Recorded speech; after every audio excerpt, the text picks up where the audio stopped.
Hi, this is State Rep candidate Ryan McReynolds, individual with autism, and I am one of the 4 Republicans running for state representative. This is the month of April in the year 2012.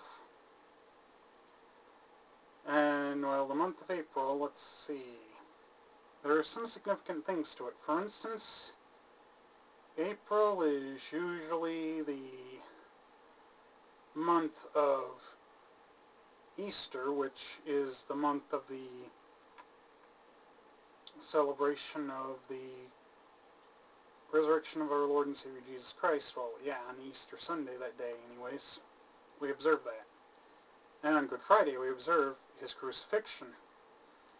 And some churches, including mine, observe Maundy Thursday, which is the observance of the Last Supper. And then, sometimes around the same time of Christian Holy Week, there's also the Jewish holiday of Passover, as that was in observance during the Last Supper. And we know that the Passover, of course, is the observance of when the Jews had ate unleavened bread and God had passed over the houses that were stained with lamb's blood, so that those houses would be spared when the firstborn of Egypt were to be killed off.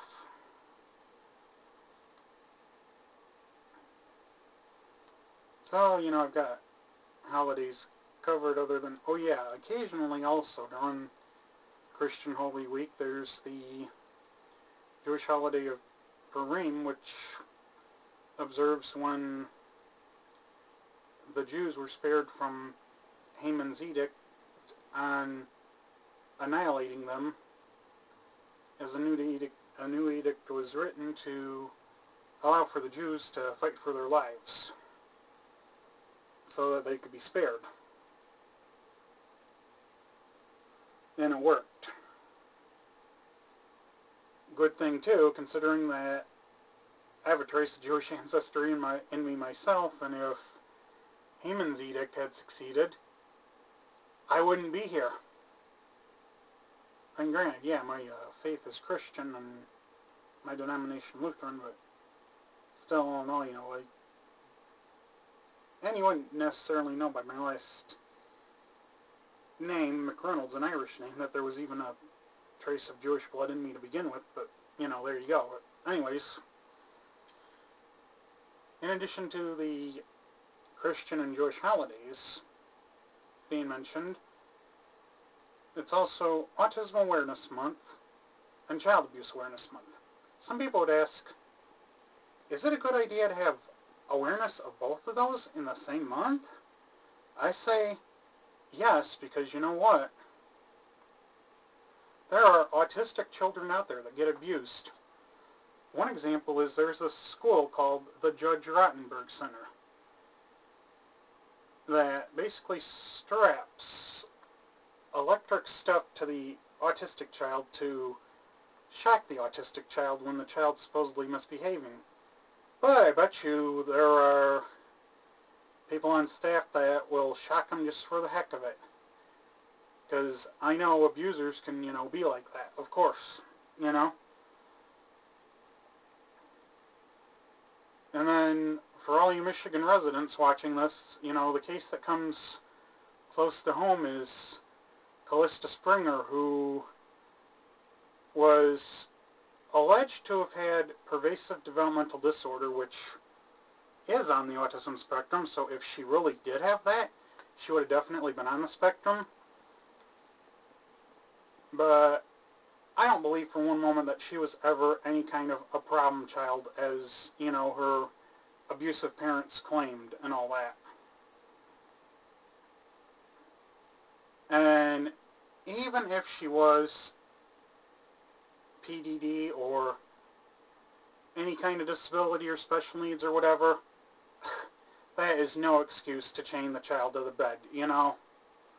And I know some people are going to say, well, there are disabled individuals out there that need a harness on them, blah, blah, blah. And I'm like, okay, I know that. I've seen stuff like that in person, but loads of people who knew Callista say that she was never aggressive. Not to mention, individuals out there who have had harnesses put on them for the safety of themselves and others, loads of them don't get chained to the bed at all. And, you know, chaining a child to the bed, that's, you know, treating a child like an animal. It's not right. You know, and it doesn't matter if the child's got a disability or not. It's still not right. And as far as I'm concerned, you know, if you chain a child to the bed and the house catches fire and the child dies, you've killed the child. You murdered the child. And those people that abused Callista, yeah, they got convicted of abuse and torture, but they should have been convicted of murder as well, because that's what they did. You know, and it's not right. That's totally wrong. And, you know, and I was told even before Callista Springer was ever born that chaining a child to the bed is child abuse. Yes, I was told that before Callista was ever born. I mean, Callista Springer was born in 1991. And I was told back in probably 1989 that chaining a child to the bed is child abuse. We're talking before Callista Springer was born. I already knew this. That it's child abuse. Yet someone born a couple of years after I got informed of this suffers from this. And there are people that are going to make excuses for it. But guess what? A so-called expert that the defense called had defended what the abusers had done until the prosecution owned that so-called expert witness by saying, would you recommend chaining a child to the bed? And this so-called expert witness, who tried to excuse the action, actually said, no, I would not recommend chaining a child to the bed. A so-called expert for the defense actually said, I would not recommend chaining a child to the bed, after defending the action.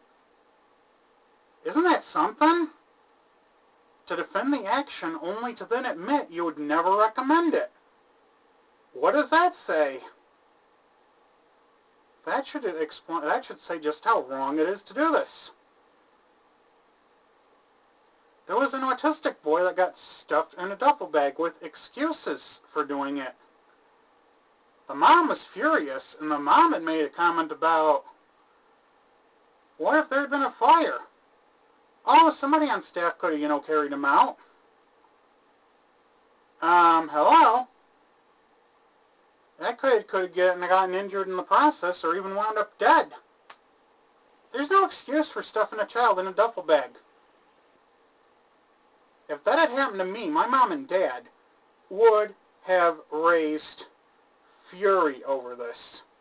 And believe me, there were things they had raised fury over before. Like during my elementary days, there was this bully who, well, one day, when my dad was driving me to school, he witnessed this bully take my hat off, practically trampling me. And now, my dad is about 6'4" or something like that. Well, the yearbook from when he played football said that he was 6'4". the high school yearbook, that is, and I'm 6'1", 6'2" myself, or somewhere around there, but anyways. My dad took off, running after this kid. And that kid, he knew it was my dad. And that kid was running big time because he was scared. And he had a good reason to be scared because, when you look at my lineage, boom.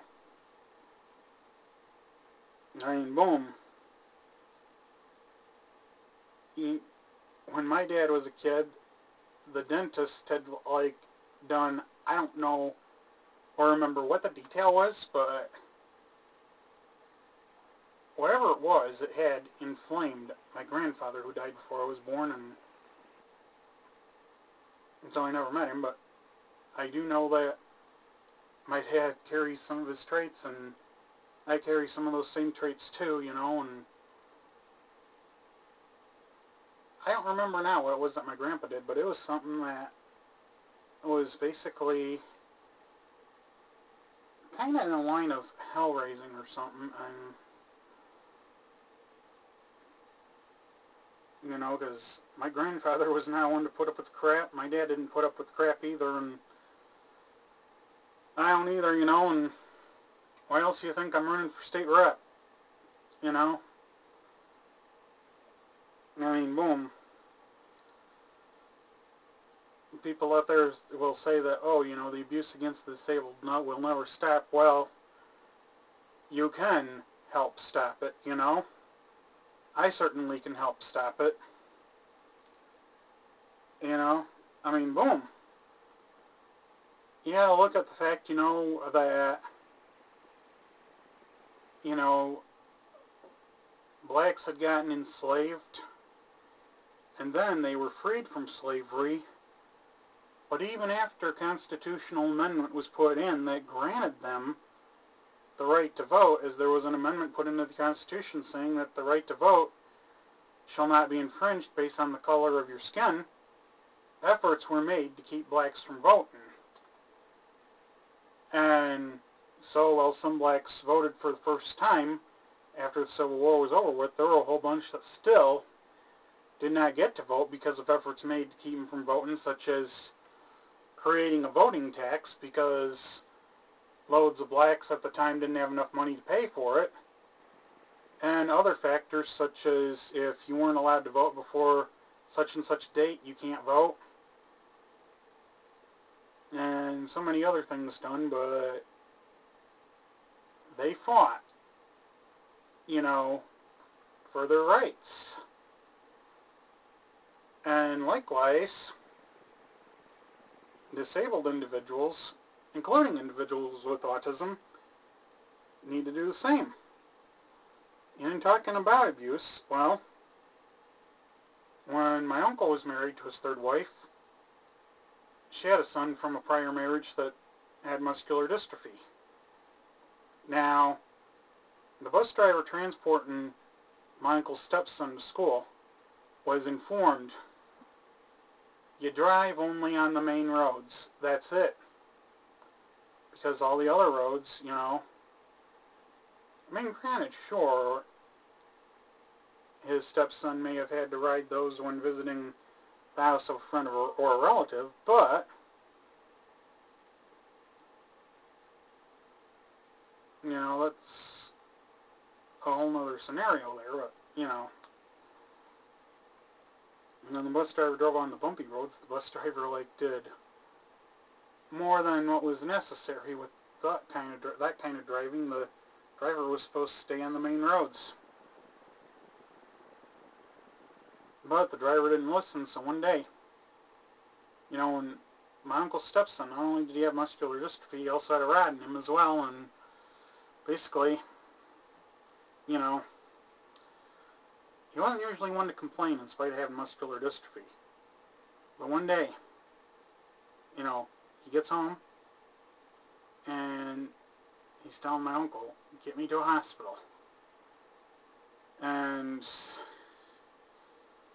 my uncle knew something was wrong. So my uncle, transported him to the hospital. And my uncle was flaming mad at the way they treated his stepson. And I tell you what, my uncle was a much better dad to his stepson than his stepson's real dad, I mean, I kid you not, My uncle was a much better dad to his stepson than his stepson's real dad, I can guarantee you that. But yeah, my uncle, he was flaming mad at the way his stepson was treated, and my uncle even, made efforts to basically help his stepson to, have some sort of independence in spite of limited mobility and all that. But anyways, I remember, it sounded like there could be a potential for a lawsuit, but my uncle said that whether or not a lawsuit was going to be filed or not, that was his stepson's decision. That his stepson would be the one to decide if a lawsuit was going to be filed against, the school system or whoever,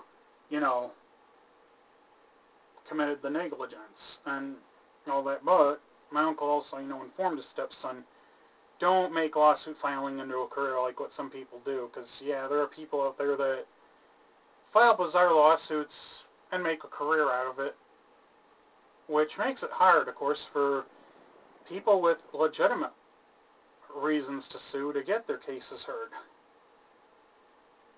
And there was a case where there was reason for a lawsuit, but as my uncle said, it was his stepson's decision and all that, and my uncle was with him on whatever, his stepson decided to do, whether it was lawsuit or no lawsuit, I mean, he was with his stepson either way on it,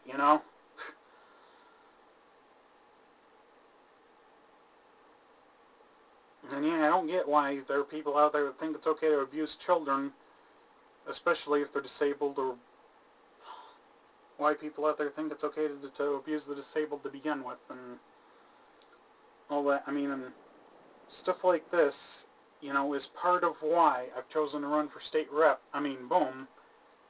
The 3 other Republican candidates for state rep are county commissioners, and the Democratic candidate for state rep is a county commissioner too, so I'm like the only state rep candidate that's not a county commissioner. And I know some people will say, wait a minute, shouldn't we elect a county commissioner since they've got experience? And I'm like, this goes outside the realm of experience. This goes into the realm of,